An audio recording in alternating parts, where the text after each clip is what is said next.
जुड़े हैं और इनकी जो राय है, क्वेश्चन है, वो है जियो फाइनेंस के ऊपर। इनकी जो है बाइंग है लगभग 268 लेवल्स पे हुई है, 1200 का क्वांटिटी है।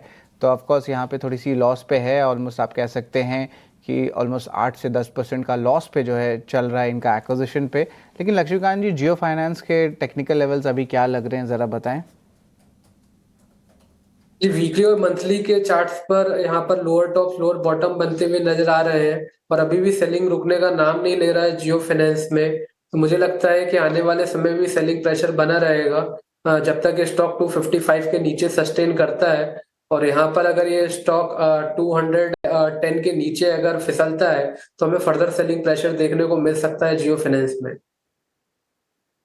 जी, हमारे YouTube के दर्शक हैं आकाश दत्ता। इन्होंने अपने स्टॉक्स की बाइंग प्राइस नहीं बताई है, शायद खरीद करना चाहते हैं इसमें।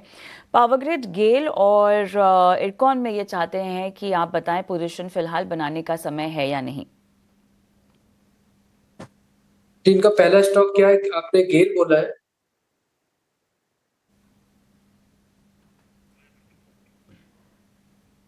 पावरग्रिड है जी, लक्ष्मीकांत जी। Okay okay. जी, पावर ग्रिड में भी एक शॉर्ट टर्म रिबाउंड आता हुआ दिखाई दे रहा है। हालांकि अभी भी स्टॉक अपने जो वीकली की मूविंग एवरेज है उसके नीचे ही सस्टेन कर रहा है। बट मुझे लगता है कि अगर इनको शॉर्ट टर्म ट्रेडिंग करना है तो 245 के स्टॉप लॉस के साथ ये short term pull back expect कर सकते हैं इस स्टॉक्स में।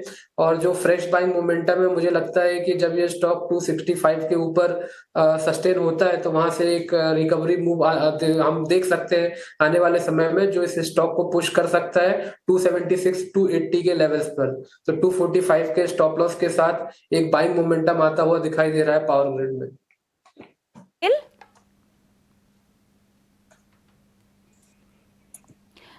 गेल में आपकी क्या राय होगी खरीदारी की? जी, गेल इंडिया के चार्ट्स देख के लग रहा है कि यहाँ पर एक जो बेरिश सेंटीमेंट है वो कंटिन्यू हो सकता है जब तक ये स्टॉक 167 170 के नीचे सस्टेन करेगा। तो ओवरऑल बाइंग मोमेंटम मुझे आता हुआ नहीं दिखाई दे रहा है जब तक ये स्टॉक 165 से लेकर 170 जोन के नीचे सस्टेन करता है। यहाँ से सेलिंग प्रेशर बढ़ सकता है और जो इमीडिएट सपोर्ट दिखाई दे रहा है 155 का है। अगर कोई भी डिसाइसिव ब्रेकडाउन आता है 155 के नीचे तो हमें वीकनेस और बढ़ती हुई दिखाई दे सकती है गेल इंडिया में, और उस दौरान ये स्टॉक 140 के लेवल्स को भी टच कर सकता है। आखिर में इन्होंने इरकॉन में पूछा है कि फिलहाल एंट्री लेने का समय सही है या नहीं। जी, अगर इरकॉन इंटरनेशनल की बात करें तो यहाँ पर भी अगर डेली के चार्ट्स देख रहे हैं तो वहां पर भी हमें सेलिंग प्रेशर ही आता हुआ दिखाई दे रहा है। तो मुझे लगता है कि जो इमीडिएट रेजिस्टेंस है वो 172 175 के आसपास ही है। तो जब तक ये स्टॉक 175 के ऊपर मूव नहीं करता है तब तक इसमें सेलिंग प्रेशर बना रहेगा। इमीडिएट सपोर्ट इसमें भी मुझे 145 का नजर आ रहा है। उसके नीचे अगर स्टॉक फिसलता है तो फर्दर वीकनेस हमें देखने को मिल सकता है इस स्टॉक में।